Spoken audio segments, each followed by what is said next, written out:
Mark was standing in a small apartment in Lisbon, staring at his phone, waiting for a video call to connect. On the other side of that call, his wife, Jessica, and their 6-year-old daughter, Lily, were sitting in their home in Texas. Different time zones. Different lives. Same family. "Daddy, when are you coming home?" Lily asked. Mark smiled, but it didn't reach his eyes. Because the truth was, he didn't want to go back. He had worked hard to build a new life in Portugal. A better pace. Better opportunities. A future he believed in. But there was one problem. His family wasn't there. And that's the moment everything changes. Because what most people don't realize is this. Moving abroad is not just about you. It's about the people you leave behind. Now here's the surprising truth. Portugal offers a legal pathway to bring your family with you. It's called the Family Reunification Visa. And in 2026, it's one of the most powerful opportunities for anyone already living in Portugal legally. But here's the problem. Most people misunderstand how it works. They think it's automatic. They think it's fast. They think anyone qualifies. Most people get this wrong, but here's why. Family reunification is a structured process, and small mistakes can lead to delays, or even rejection. So in this video, you're going to learn exactly how the Portugal Family Reunification Visa works, who qualifies, and step by step, how someone like Mark brings his family to Portugal legally. But this is where it gets interesting, because the process doesn't start with the family. It starts with you. Let's break it down. Mark already lives in Portugal on a valid residence permit. That's step 1. To apply for family reunification, the main applicant must be a legal resident.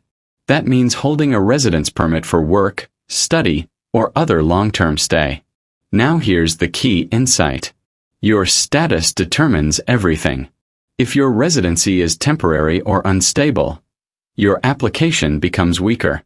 Mark understands this. He waits until his residence permit is fully approved and valid. That decision saves him months of potential delays. Now let's move to the next question. Who qualifies as family? This is where things get very specific. Spouses or legal partners. Minor children. Dependent adult children in some cases. Parents who depend financially on you. But here's where it gets tricky. Not every relationship automatically qualifies. You need proof. Marriage certificates. Birth certificates. Legal documentation. And here's the catch. These documents often need to be translated into Portuguese and officially certified. This is where many applications fail, because people underestimate documentation. Mark doesn't. He prepares everything carefully, because he knows. Details matter. Now let's talk about the biggest concern. Money.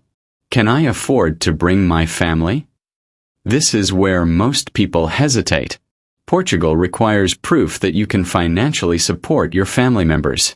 This includes income, savings, and sometimes housing conditions.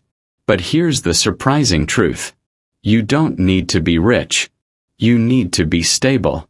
Mark provides proof of his job contract, his salary, his bank statements, and his rental agreement. Which brings us to the next requirement. Accommodation. You must prove that you have adequate housing for your family. Not just a place to stay, but a place suitable for everyone. This is where it gets serious. A small studio apartment might work for one person, but not for a family of 3. Mark upgrades his apartment before applying. That decision strengthens his case significantly. Now let's move to the actual application process. This is where things can feel overwhelming, but we're going to break it down step by step. Step 1. Mark submits a request to Portugal's immigration authorities. This is the initial approval stage. They review his status, income, housing, and documents. Now imagine this moment. He submits everything. Days pass. Weeks pass. Doubt creeps in. What if I missed something? What if they reject it? This is where most people panic. But here's the truth. If your documents are complete, your chances are strong. And then, approval. This is the first big win. But the journey isn't over. Now step 2 begins. Jessica and Lily must apply for their visas from their home country. This is where many people get confused. The process is split. One part in Portugal, one part abroad. Jessica schedules an appointment at the Portuguese consulate. She submits her documents, passport, proof of relationship, approval from Portugal, and other required forms. Now here's the part most people don't expect. Processing time. It can take weeks, sometimes months. And this is where patience becomes critical. But here's where it gets emotional. Mark is waiting in Portugal. Jessica and Lily are waiting in the US. Separated, but moving toward the same goal. This is where it gets real. Because this isn't just paperwork. It's life. Then one day, the email arrives. Visa approved. This is the moment everything changes. Now let's talk about what happens next. Jessica and Lily travel to Portugal. They enter legally and begin the final step. Residence permits. Once they arrive, they apply for their residence cards. This gives them legal status in Portugal, access to healthcare, education for Lily, and the ability for Jessica to work. Now the family is together again. Same country, same home, same life. But here's the deeper truth. This process is not just about documents. It's about commitment. Because bringing your family means responsibility, financial stability, emotional support, long-term planning. Now let's break down the key steps clearly so you can follow them.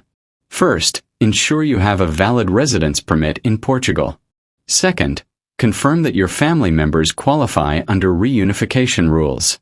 Third, gather all required documents, properly translated and certified. Fourth, prove financial stability and suitable housing. Fifth, apply for approval in Portugal. Sixth, have your family apply for visas from their home country.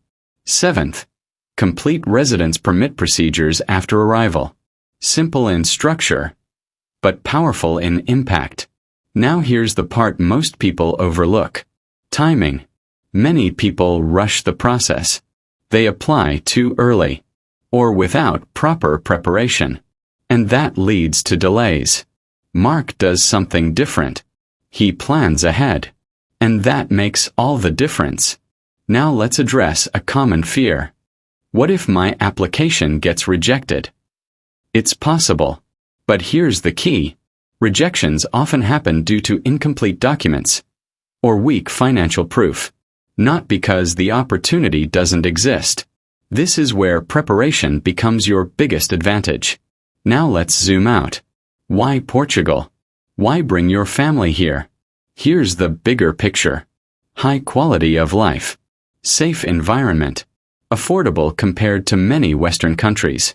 Access to healthcare and education. And a pathway to long-term residency. Even citizenship. This is not just relocation. It's a future. Now think about this.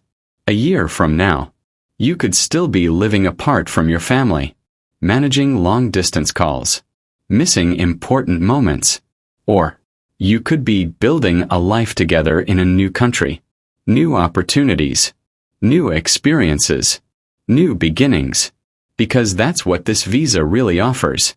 Not just legal permission, but connection, stability, and a chance to build something meaningful. Mark didn't have all the answers. He didn't have guarantees. But he had one thing. A reason. And that reason pushed him to take action. So now the question is simple. Will you keep waiting? Or will you take the first step? Because the people who succeed, the ones who bring their families, the ones who build new lives abroad, They all start the same way, with a decision. And this could be yours. If you found this guide helpful and want more real step-by-step insights like this, make sure you subscribe, because the next opportunity might be even bigger, and you don't want to miss it.